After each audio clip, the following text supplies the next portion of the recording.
Hi, this is Dr. Carolyn Coker-Ross, bringing you the Inclusive Minds podcast.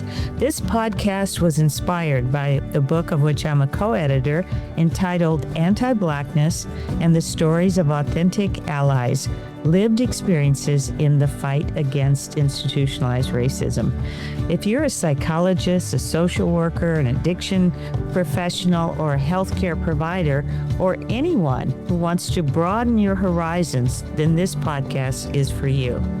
The goal of the podcast is to help you understand some of the more complex issues facing our culture today. My guests are experts in their fields, and we'll be talking about a wide array of topics, including cross-cultural issues, the intersection of race and trauma, social justice, and health inequities. They will be sharing both their lived experiences and their expert opinions. The goal is to give you a felt experience and to let you know that you're not alone in being confused by these complex issues. We want to provide nuanced information with context that will enable you to make your own decisions about these important topics. Hi, everyone, and welcome to the Inclusive Minds podcast. I'm Dr. Carolyn Coker-Ross, and today my guest is a very special person to me, and she's an author in the book Anti-Blackness and the Stories of Authentic Allies, which has inspired this podcast. Meyleen Velasquez is an immigrant Latinx psychotherapist specializing in perinatal and infant mental health. Oh, infant mental health. Meyleen has a doctorate in social work and focused her research on anti-racist and anti-oppressive mental health services. Her practice supports birthing people and providers working from an anti-oppressive framework. Welcome to the show. Thank you so much, Dr. Ross. It's a pleasure to be here. Hi, everyone. Always a pleasure to hang out with you. So your chapter was called Anti-Blackness in Latinx Communities, Striving to Become Anti-Racist. What motivated you to write this chapter? Oh, goodness.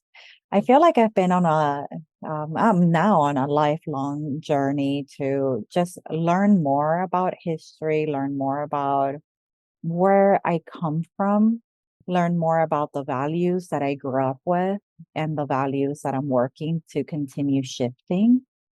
So I think it's a mix of like my internal journey and what I've discovered about myself, about my family, about the ways that white supremacy filters everything that I experience, how I see myself, how I see others. Tell us a little bit about that. I know you immigrated to the United States, and you've mentioned in the chapter also that people can't assume your race or your ethnicity based on how you look because you have a certain condition that makes things a little tricky, kind of like the way I look makes things a little tricky for me. Do you mind saying a little bit about your own personal journey? Sure.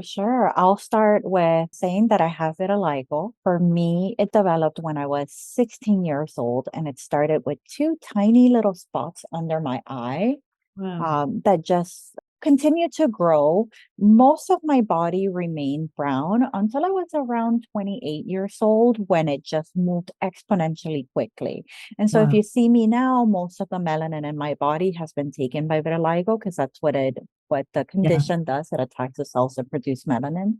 And so it's been an interesting journey, sort of kind of sitting in my identity. The older that I am, the more that I want to learn, the more connected to myself and my ancestors that I feel and that I'm striving to be. And so it's carrying a brownness that I no longer carry on the inside, but that it is a part of me. Mhm. And so just to share a little bit of my background, I was born in Venezuela. Mhm. My family migrated to Venezuela. I don't remember which year, but they lived there for 27 years. I grew up with my maternal family who are Cuban. Okay. And my paternal family is Colombian, but I didn't grow up with my paternal family. And so Yeah, I we're remember there small. was a Yeah. Colombian Yeah. connection there. Yeah. Where I was very excited for folks that are listening, and the Dr. Ross remembering at the eating disorder conference, the IADEP conference, that was when Colombia was walking. I was like, "Viva Colombia!" Yeah. Yeah. So, because I really find how people identify very interesting. And, I recently had someone ask me, well, you don't look like you're black. And so how come you don't just say you're biracial? There's all these like confusing thoughts that people have, but like you, the part of me that I identify as black, which is all of me, it comes from an internal sense and my own lived experiences. And it Mhm. sounds like the same for you. Yeah, absolutely. Absolutely. I mean, I was just yesterday, somebody needed something off me, and they were like, "Oh, my English is not good." So I was like, "Ah, yo hablo español." And so we got to talking, and the person was like, "Oh my," in Spanish, "Oh my God, I would have never, ever, ever, ever thought that, like, never, there's nothing about you." And I was, I have to own it because this is how I live, but there's a little part of me that's like, "All right, It like, hurts your feelings, doesn't please." it? Yeah. Like, you don't, that's a lot of nevers. Yeah. Well, and that's what I get all the time, Mhm, like, and that's why I was really offended when this person mhm. said that to me. It's kind of like, well, you don't, Yeah. you can't know someone by the color of their skin. And that's the problem that with this social construct of race, Mhm, people in white communities identify those of us in BIPOC communities as brown or, black or, and all by the color of your skin or, mhm, features that you have. And you really can't use that because of colonization in which, people were raped and there was intermarriage and all of that stuff that changed how all of us look coming from any colonial nation. So, mhm. does the chapter that you wrote reflect your personal lived experience in general or in specifics? I think it does because it talks about mestizaje, which is the construct of Latinidad, which is the idea that we're all the same, that all Latino communities are mixed, Yeah, which there is some reality to. This is what colonization did. It mixed Black and Indigenous and the Spaniard ancestry. yeah. And at the same time, the idea of mestizaje erases Black and Indigenous. And how um, does it erase? by the idea that like everyone is the same, right? I think it Okay. really aligns with colorblindness, Yeah. right? And like Like I don't all see lives color. matter. Yeah, I don't see Yeah. color, like we're all the same, we're all Yeah. mixed. Yeah. But then when you look at mainstream Latin American content, when you look at who the actors that are represented in movies, when you look at like who products are created from, are Yeah. lighter skin Latin American people, is what you see. Just thinking, there is an influencer that I follow, and her handle is Latina, and she's Mm. a Black Latina woman. She often talks about how the idea of mestizaje is something that really does erase Blackness. Hmm. Uh, and how people are often like, "Oh my God, like you speak Spanish," right? A little bit Yeah. like similar, but like Hmm. different than the experience of like, "I cannot believe that you So are in a other Black words, Latin someone American person." someone who may be dark skinned isn't identified as a Latina Mhm. because they're too dark and then Yeah, you're too light. yeah, Yeah, yeah, so you're yeah. right. So it Yeah. does make And everyone. there's a very real separation, right? Thinking about my experience growing up, my grandfather, my uncle, like other family members are Afro Latinos. Hmm. But it wasn't until like it's like a state of dissonance. It wasn't until I became an adult and I'm doing this work that I'm like, all these family members were Afro Latino.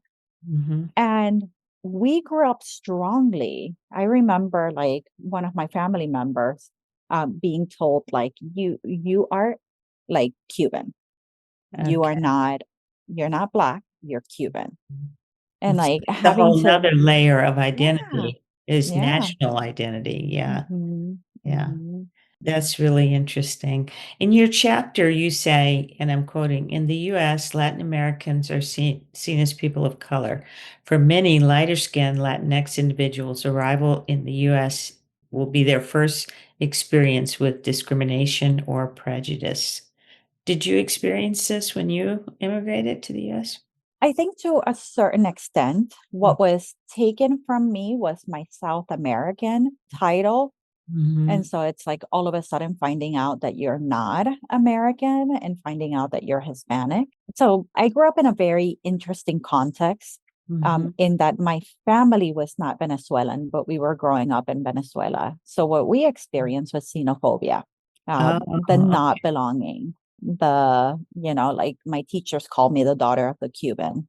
Mm, And so there was a very like separation.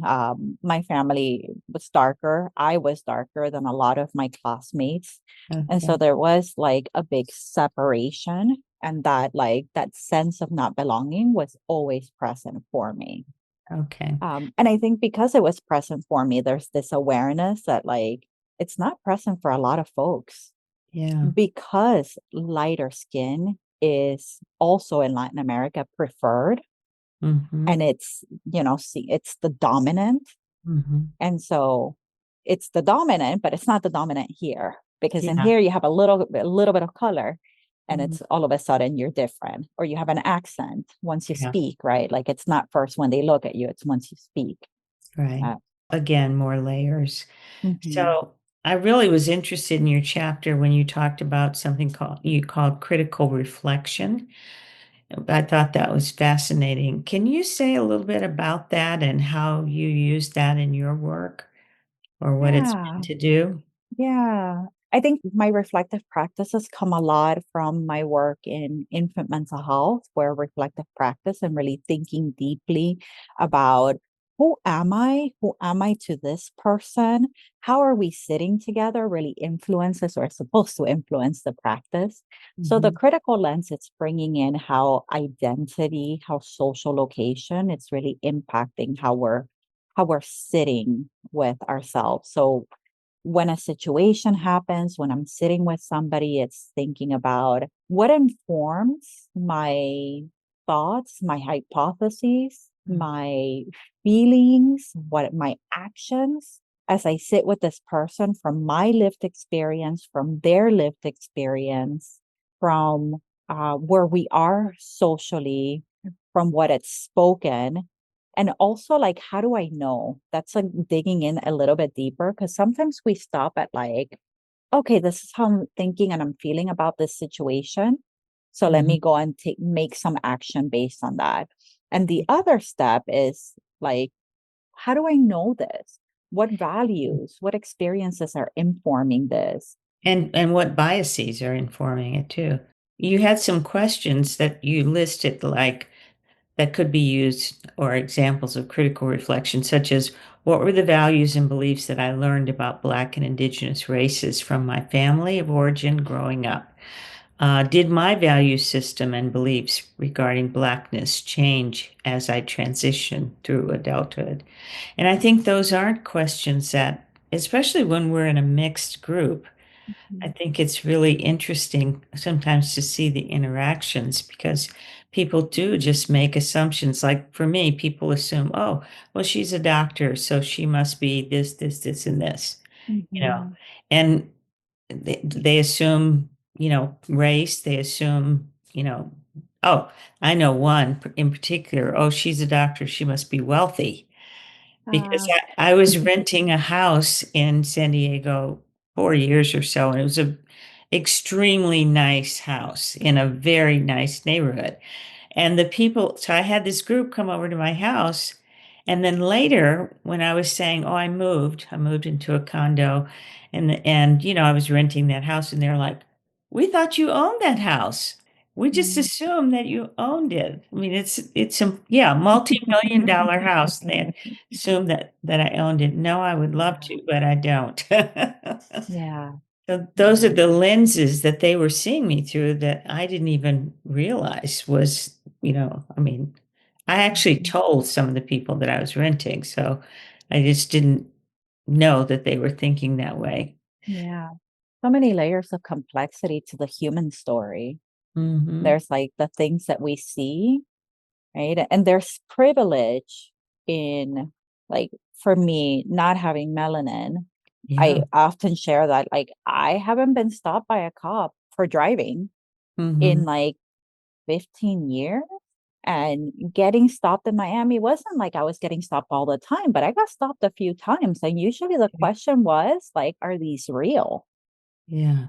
Yeah. When I would hand my ID or yeah, Oh, are these yeah. Are real? these Oh, real? Yeah, okay. yeah, yeah, Or yeah, are you undocumented and you have yeah. false ID? Okay. Hmm. Yeah. Yeah, Yeah. yeah. And that hasn't happened, right? So that's a fear I don't have to navigate. No, there's some other fears I'm navigating the world with, in the current socio-political climate that we're living in. So, Um, since you work with infant mental health, I'm sure you've thought about this development of a sense of identity as children, get older. And Beverly Tatum has that exercise where the first mhm. racialized experience. What do you see in terms of, infant mental health, in terms of, anti-Blackness and racism and that sort of thing? Mm. How does that? There's so many layers, Dr. Ross. I want to say that the first thing that's rising for me as you're asking that question is the privilege that is there for families that don't have to have those conversations with their children. What I'm learning from the folks I'm working with is that Black and Indigenous families are always having these conversations with their children. Yeah. And that for many of us that grow up with Latinidad, non-Black and non-Indigenous Latinidad, we hold a certain privilege where we haven't had to have those conversations. There's privilege and there's also internalized oppression Yeah. that happens. There's also the alignment or the wish to align with whiteness and with dominance and wanting to not be othered, right? I think it's a feature of survival and it causes harm. And then how hard it is to try to see that or try to undo that because the person that I'm working with has to be willing to be in that space with me that Mhm. when racism, which is usually what rises, whether it is racism that the person is experiencing as a parent, as a caregiver navigating the world, or racism that they're sharing that they're unaware of, I will name it. Like I would say something like, I hear you say this, and this is what comes up for me. I'm wondering how you're thinking about it. And then the invitation is, if we're going to work together, these are some of the topics that Do we you bring into our counsel space. mothers about how to handle the first racialized experience that their children have? I mean, I know for me growing, even though I'm fair skinned, my children are beautifully caramel. And, I remember for each of them, the first time that they were called the N word, and just, many parents don't know how to deal with that. Is that part of what you do with mothers and children, or? Um, I think it depends. I'm always having to hold in my the complexity of how I look on the outside and the comfort level of the person that I'm sitting with, Yeah, and honoring the lived expertise of the person. So I invite everything and anything of the person that they want to invite into the session. I constantly use myself and my social identity in the session, and we're holding conversations about it. yeah, But really, because of I think the age that I'm working with, a lot of what we're navigating is the mother's experiences of racism as they're navigating the medical system. yeah. That is Oh, something okay. that comes up a lot as Yeah, they're navigating labor and delivery, as they're interacting with a doctor and a doctor says something racist to them, which is a very lot common. more common, yeah, than we Yeah, wish. Yeah. yeah, yeah. Yeah. So, in terms of navigating the health system, what are your patients or clients, seeing just from start to finish? Is it things people say, or the health inequities, or? It's everything, Dr. Ross. I can give you an example, Yeah. which is one that has like really, really stayed with me. I worked with a woman of color, and during our time together, she became pregnant. And so the pregnancy was well. I didn't see her for several months, and then she came to see me maybe in her 6th month. Mm-hmm. And one of the things that she kept complaining of was that her feet were swollen. Yeah. So the first thing that happened was that the doctor put her on bed rest. And so she's like, I'm on bed rest, but I feel bad. I feel so icky. And I Mm. keep going back. I keep asking, that my feet are swollen. And she just kept, and she was like, I'm telling the doctor that I'm in bed, that I am not moving. And like these things are still happening. So I ended up doing a referral to a home visiting service Okay. that I love, a nurse family partnership, just giving them Yeah. a shout out. They're across the US. And thank the universe, when this nurse went to visit the Mm-hmm. client was triage, emergency to the hospital, and had an emergency delivery. This Wow. mom would have died if this nurse hadn't intervened and triaged her So into she was care. misdiagnosed, Yeah. and what she Nobody really was, I don't know how, nobody was testing her blood pressure.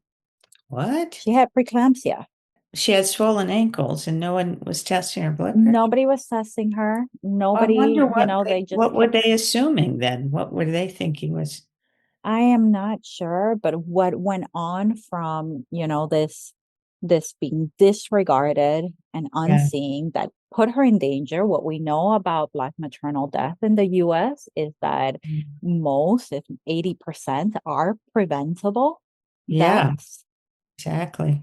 And and so nobody was checking in on her. Her experience navigating labor and delivery were very, very traumatic. People Hmm. doing things and speaking about her as if she were not in the room, and so that loss of control, um, taking away the baby, because now she had to be induced, so there were some complications in the baby, and people not, letting her know, like the human part, like, hey, we're gonna have to Oh, take your right. baby, this is what's going on, we're gonna give you some updates. It's almost like you hear these stories and you're like, this can't happen, can't I be real. wouldn't be surprised if the people in now in labor and delivery blamed her for not Hmm. getting help sooner, Yeah, when in fact she was going, and no one yeah, was helping her. But then she goes to the hospital and she's yeah, in dire straits, and they're yeah, probably thinking, oh, this she just doesn't care. But yeah.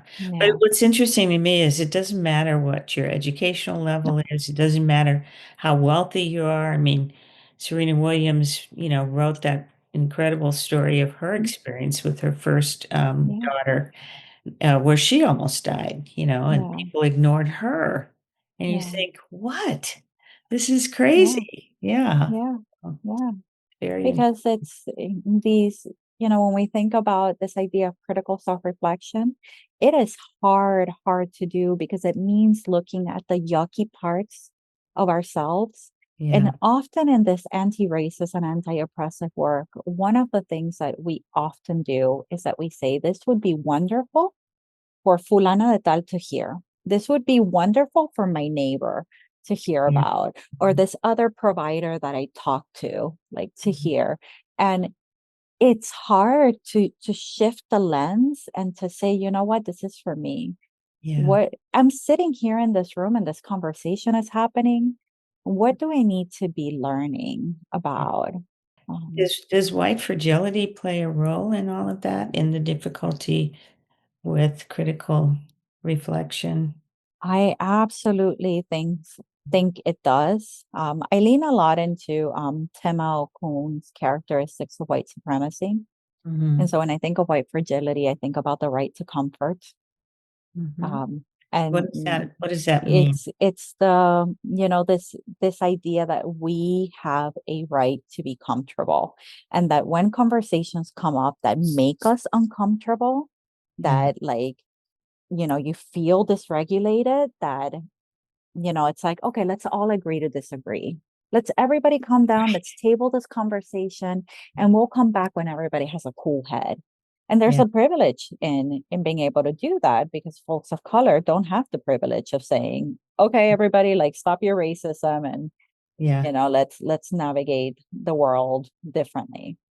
That's such a good point. And there's just so many examples of that in today's world. I was Mm, sadly heard Megyn Kelly say something about, I don't know if you saw that, where she announced this had to do with the jeans ad. I have, I can't even remember the slogan. It's not really that eye-catching, but her response was, well, we shouldn't have to feel like we are being told that we can't, you know, be white, basically, or we can't celebrate our whiteness, is kind of how I interpret it. I don't know her words, but, just this feeling that any if we do any self-reflection, somehow it's taking yeah, away from our privilege, really. I mean, she didn't yeah, say privilege, but it's kind of like, I'm going to hold on to my privilege. I don't care what anybody says. And I mhm, think nobody's in anti-racism work. Nobody's trying to, take people's privilege away, but mm, self-reflection it is, often yeah, seen as it's like, well, I shouldn't have to do that. That's for yeah, those, like you said, that's for those yeah, people. yeah, yeah. And like privilege is not bad. Mm-mm. You're born with it. There is nothing that we can do to remove it, right? I wasn't born with mine. I have it now. At least like I was born with tons of privileges. I mean, Yeah, this has allowed me to be here having this conversation with you that's been listened to all you radiant humans. It's what do we do with it? Right? yeah. And more and How more do I've we been, use our privilege? yeah, like Yeah, this is a sacred responsibility. What am I gonna do with it? right. Yeah, How am I gonna use what I've been given to really continue to shine a light in my life, in the lives of folks that I'm serving, and the lives of folks that I care about and yeah. love, which I hope continues to expand more and more to the rest of humanity because we need a lot of love right now. We all do. My final question is, what gives you hope in today's world? Oh, Sorry. oh. That's a hard, isn't it funny that that simple Oh, question is so hard for us right now? yeah. I think that there are pockets of okay, that hope is not this thing that's just everywhere. Hmm. There are pockets of hope that lie in love, that lie in abolitionist work that small communities are doing, Yeah. that lie in growth, that lie in somebody having an insight about where they are and where they want to be in life So that it's are it's the small things. yeah And it's we have to keep looking for those small things and yeah being yeah grateful for those, it sounds yeah like. I've been really looking at like in this mess everywhere that has been here and will continue to be here, like what is my corner of Yeah. harm that I am untethering. And Yeah. how do I continuously go back to my corner? Because if I lift up and I look at like all that needs to be done, then I'm going to freeze and get paralyzed. And that happens like 3, 4 times a year. But like, Yes. how do I come back to my little corner? I think that's such a good perspective because the more we continue to raise our own level of consciousness about all of these issues that we're talking about, you know, it's just one more way that we can further the work. And, doing our own work is so important while we're doing this other work or while we're hoping to change the world. So I'll end there. Thank you so much for this stimulating conversation. It's so wonderful to see you again and Thank you. appreciate your contribution to the book and all the work that you do. So, Thank you so much. It's a yeah. pleasure to be here. Thanks for listening. Please subscribe to the Inclusive Minds podcast so we can let you know when the next great guest comes on. The link to subscribe is in the caption below.